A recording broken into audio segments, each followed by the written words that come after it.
Hartlike goeiemôre vriende, ons groet u op hierdie maandagmôre in die wonderlike naam van ons Heiland en Verlosser Jesus Christus. Ons is so dankbaar dat ons vanmôre weer saam rondom die woord van die Here kan wees.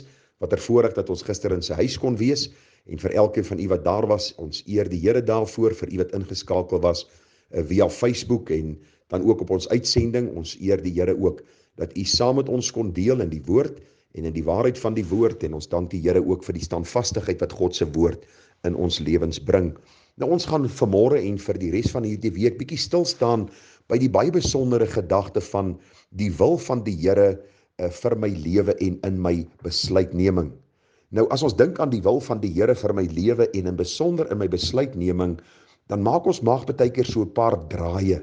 Want u sien, daar is sekere besluite wat meer intens is as ander besluite. Sekere besluite het 'n verrykende gevolge op my lewe en somtyds onherroepelike gevolge, terwyl ander besluite maar net doodnormaal geneem word in die alledaagse omgang in die lewe. En daarom wil ek in hierdie môre bietjie met u praat oor die gedagte van die wil van die Here vir my lewe en in my besluitneming. Die Here sê vir ons immers in Efesiërs 5 vers 17, daarom moet julle nie onverstandig wees nie, maar verstaan wat die wil van die Here is. Met ander woorde, daar moet deur God se woord 'n beter verstaan kom van God se wil, sodat ek beter besluite kan neem om God meer welbehaaglik te wees.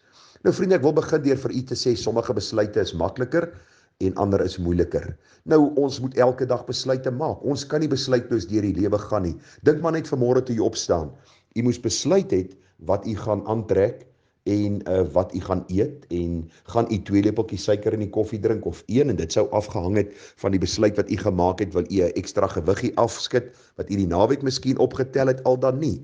U sien, ons maak somtyds onbewustelik besluite omdat ons mense is en besluite deel van ons lewe is. Sommige besluite word maar net doodnormaal geneem omdat ons dan gewoond is om sekere besluite te neem. En dan kom daar sekere tye waar ons voor 'n kruispunt kom in ons lewe of by 'n kruispunt kom in ons lewe en dan moet ons groter besluite maak. Dit is besluite soos: wie trou ek? Koop ek hierdie huis al dan nie? Gaan ek my voertuig vervang al dan nie?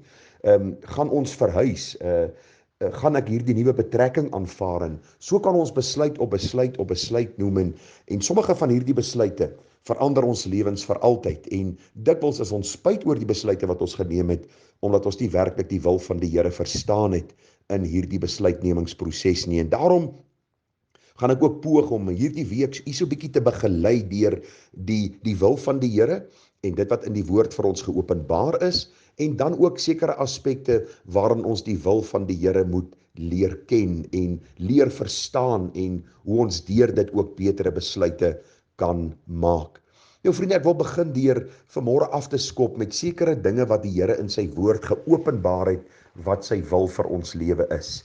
Ek wil begin deur vir u te sê dat ons nie moet wonder en die wil van die Here moet vra rondom die gedagte van redding nie. Dit is die wil van die Here dat ons gered moet word. Die Here sê in 1 Timoteus 2 vers 4, wat wil hê dat alle mense gered word en tot kennis van die waarheid kom. Die Here wil siele red.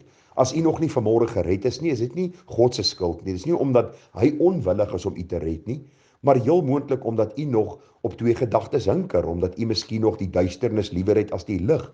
So ek wil wegval deur vir u te sê, dit is God se wil dat u gered moet word. Daarom bekeer jou tot God. Vandag as jy sy stem hoor, verhard jou hart nie. Soek die Here terwyl hy te vind is, roep hom aan terwyl hy naby is. So dit is die geopenbaarde wil van God in sy woord dat ons gered moet word. Maar verder sien ons ook dat dit God se wil is dat u en ek heilig moet lewe. 1 Tessalonisense 4 vers 3 sê vir ons baie duidelik, want dit is die wil van God, julle heiligmaking, dat julle heel moet onthou van die hoerery. Wat beteken dit dat dit die wil van God is, ons heiligmaking? Luister, daar bestaan nie 'n persoon soos 'n kind van die Here wat nie heilig lewe nie. Daar is 'n tendens in ons tyd waar mense sê, ag, jy kan maar 'n stoute kindjie van Jesus wees. Maar die Bybel leer vir ons, as jy gered is, sal jy heilig lewe.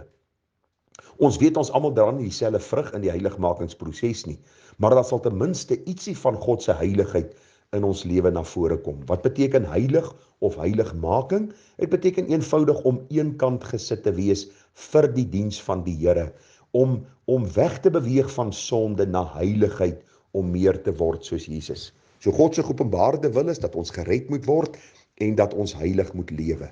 Verder sien ons ook dat dit die wil van God is dat ons sy getuies sal wees. Die Here sê Handelinge 1 vers 8, maar julle sal krag ontvang wanneer die Heilige Gees oor julle kom en julle sal my getuies wees. Met ander woorde, dit is God se wil dat ons 'n getuie vir hom moet wees. Dat ons aan elke nasie, taal, volk en stam die goeie nuus van Jesus Christus die Verlosser moet oordra en uitdra.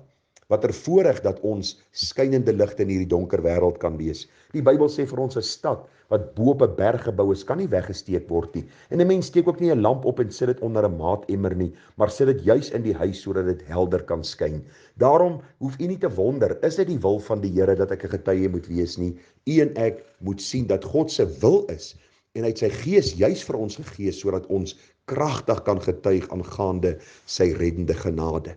Die Bybel sê in 1 Tessalonisense 5:17 dat ons moet bid sonder ophou. So ons hoef nie te wonder en te bid en te vra, Here, is dit u wil dat ek moet bid nie? Die Bybel sê bid sonder ophou. En ons kan nog vele gedagtes by hierdie kort inleidende gedagte invoeg oor wat die geopenbaarde wil van die Here vir ons lewe is. Dit is God se wil dat ons gered sal word, dat ons heilig sal lewe, dat ons getuies sal wees, dat ons sal bid, ensovoorts, ensovoorts. Maar vriende, daar is dinge wat die Bybel nie vir ons baie duidelik uitspel nie. Dinge wat ons in die Bybel moet gaan navors om te verstaan wat die wil van die Here vir my lewe is. Dit is dinge soos ek vir u reeds gesê het, wie moet ek trou en waar moet ek bly en wat moet ek ry en waar moet ek gaan werk en hoe weet ek of die Here wil ek moet voltyds vir hom gaan werk al dan nie. Dis moeiliker besluite wat ons moet maak en daarom moet die Here die lig van sy woord werp op ons hart sodat ons 'n beter verstaan kan kry van die wil van die Here vir ons lewe. Ag, ons sing graag hierdie Halleluja lied 286 wat sê, doen slegs u wil, Heer, u wil met my. U pottebakker met my die klei.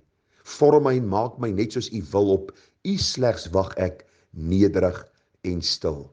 Ag, daardie kosbare lied sê ook in vers 4, doen slegs u wil, Heer, u wil met my, tot heel my lewe u is gewy. Maak van my hart, o Heiland, u troon, tot elkeen Christus in my sien woon. En wanneer ons gaan praat oor die wil van die Here in die meer moeilike besluite, dan wil ek u vra dat u ook hierdie gebed sal bly bid, doen slegs u wil, Heer, u wil met my.